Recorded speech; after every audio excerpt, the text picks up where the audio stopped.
AI and the digital ID nightmare begins now.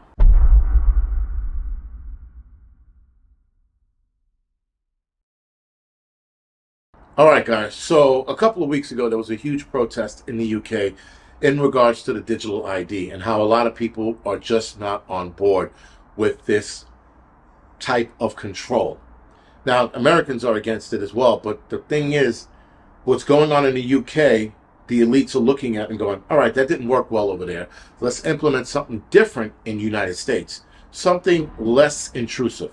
So, of course, here comes Apple with their new update on the phone now stating that you can upload your license or your non-driver's license into your phone so that it's now digitized. In the UK, they allow for birth certificates to be uploaded so that it can be digitized as well. And with the birth certificate in the UK, if I'm not mistaken, that is more for, at least the excuse they're using, it's more for immigration, to know where you're born, to know who's an actual citizen of the UK.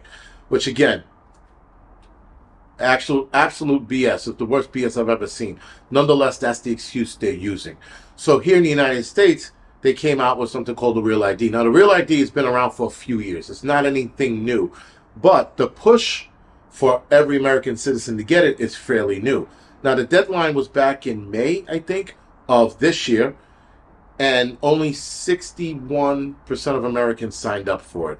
And so with 61% of Americans signing up for it, they had enough people they needed to sign up. But now they're seemingly trying to force more people to get it by implementing, which was at first going to cost air travelers $18 if you didn't have the Real ID or your passport to fly on a plane. Now, from Friday of last week to Monday of this week, it went from $18 to $40. So now every time you fly, you don't have the Real ID, you have to pay $40 fine for not having the Real ID. Now, that $40 fine, if you will, is actually putting you into a process of verifying who you are, and it lasts about 10 days. So every 10 days, you have to pay $40. So if you keep your trip within 9 days, you're good to go. But if you go on a 2-week trip, you got to pay when you go and you got to pay when you come back. So keep that in mind. Now, $40 is a drop in a bucket. But when they don't get enough people to sign up for it, they're going to up it again. So this is how, guys, they force us to do things we don't want. They started out by saying, if you don't get this, you can't fly. Well, I spoke to a few people who don't have a passport, still use their ID, they still got on the plane. But now they want to take money out of your pockets to force you to get the digital ID. Now, when that doesn't work, they're probably going to go a step ahead and either raise that price or cut your knees out from under you and tell you you can't fly. Again, guys, all part of the digital ID. Apple is stepping up. I don't know about Google phones. I'm pretty sure they have something similar to that. But I know that everyone is trying to step up to get you to digitize your ID, to get you to get the Real ID, which, if I'm not mistaken, has a chip in it. And supposedly it helps with identification and keeps, I guess, phonies or frauds out of the mix. Now, when you look online for the Real ID versus the regular ID, there's no real explanation other than they want to make sure you are who you are. I'm like, what?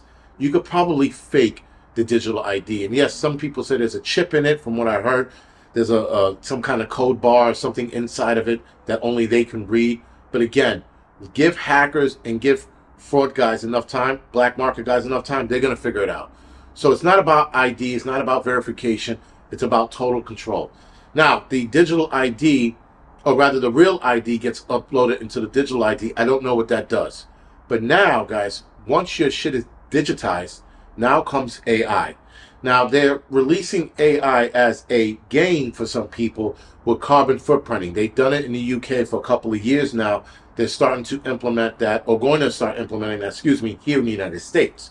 So that, again, you get used to this game and it turns into real life where they want you to track your carbon footprint, meaning where you travel to by car, plane, or train. How many things you buy, how many pieces of clothing you buy, how many sneakers you own, how much garbage do you actually buy that winds up getting thrown away. And it gives you a tally of your carbon footprint. So now they have AI in charge of that. Now AI starts monitoring where you're traveling.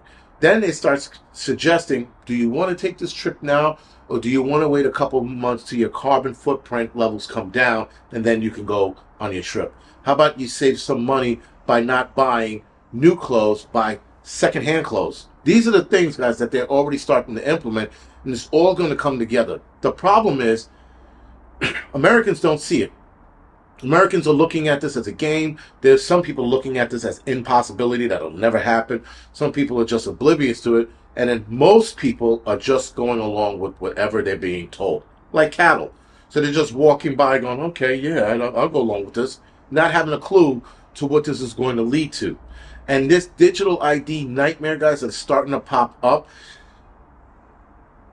China is experiencing it right now. Right now, they're going through their whole social credit scoring system. They're actually experiencing an increase in homelessness because apparently the AI system that is in charge of monitoring people is giving people strikes, I guess, and cutting them out of their finances, and these people are now living on the street. So they're seeing an increase in homelessness within the last year or two. Now, if I'm not mistaken, someone talked about they started seeing it last year or early this year. They didn't think anything of it, but now it's December, or rather by the time I saw the video, September or October, and they saw an influx of people on the streets.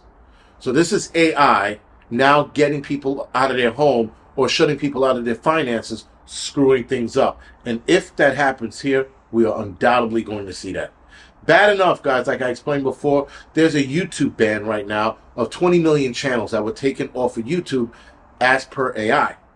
The problem is a lot of those channels were fraudulent, fakes, and copies, but it also rolled in people, real people who had real channels. And they lost their channel because AI recommended it.